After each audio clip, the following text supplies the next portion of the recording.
L'OSIVT renforce des vices le cas de l'édire du confinement qui a fait monter la courbe de violence de tout genre, surtout chez les personnes vulnérables. Ces sonnettes d'alarme du RENADEF arrivent au moment où se compile le plan multisectoriel de lutte contre la Covid-19, occasion de passer en revue les textes de loi en vue d'éventuels réajustements. Objectif, renforcer la protection des personnes vulnérables. Recrudescence des cas de violences sexuelles est basée sur le genre dans le contexte de la pandémie à Covid-19. Le réseau national des ONG pour le développement de la femme tire la sonnette d'alarme face à la courbe grandissante des cas enregistrés des viols accentués par le confinement et autres restrictions qui devraient par contre concourir à stopper la contamination de coronavirus. Une situation qui viole les droits humains des personnes déjà vulnérables sur la liste femmes, enfants, vieillards, personnes malades et autres. Au paludisme, VIH-Sida, tuberculose, maladies initialement connues pour lesquelles des efforts sont déployés, s'ajoute un fléau Covid-19.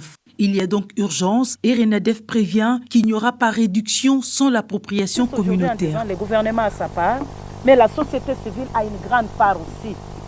Cette part, c'est de voir comment arriver à porter le message là où le message n'est pas encore percepté, là où les gens continuent à douter de cette maladie. Dire que ça existe.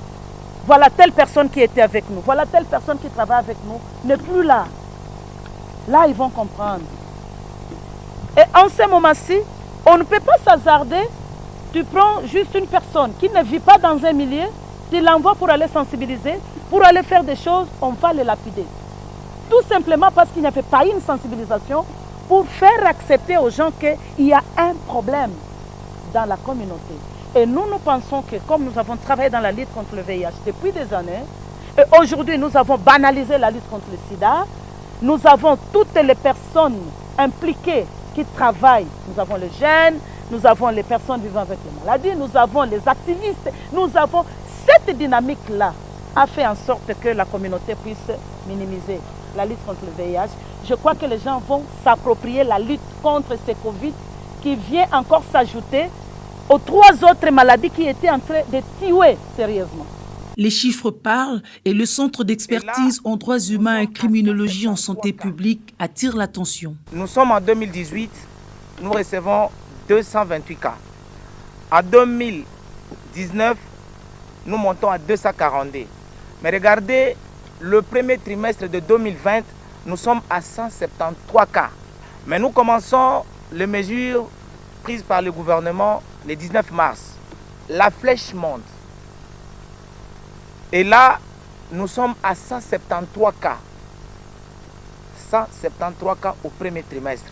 On doit se poser la question par rapport à la courbe et l'évolution. Comment ça s'est évolué, comment ça s'est passé? Il y a un problème. Les cas de viol sont connus, mais la dénonciation reste le maître mot pour entamer le processus. La communauté au sein de laquelle les viols sont commis doit les dénoncer pour que les cliniques juridiques puissent à son tour faire le travail qui est le sien. Mais en dehors du fait que les cliniques juridiques doivent effectuer leur travail après avoir été saisies par la communauté, je voudrais aussi insister sur un élément qui concerne les moyens, parce que les paquets pour la prise en charge, dans les cas d'espèces, se voient limités. Sur demande du gouvernement, un plan multisectoriel de lutte contre Covid-19 est en compilation au PNMLS. RENADEF assure poursuivre le plaidoyer pour qu'il ne reste pas lettre morte.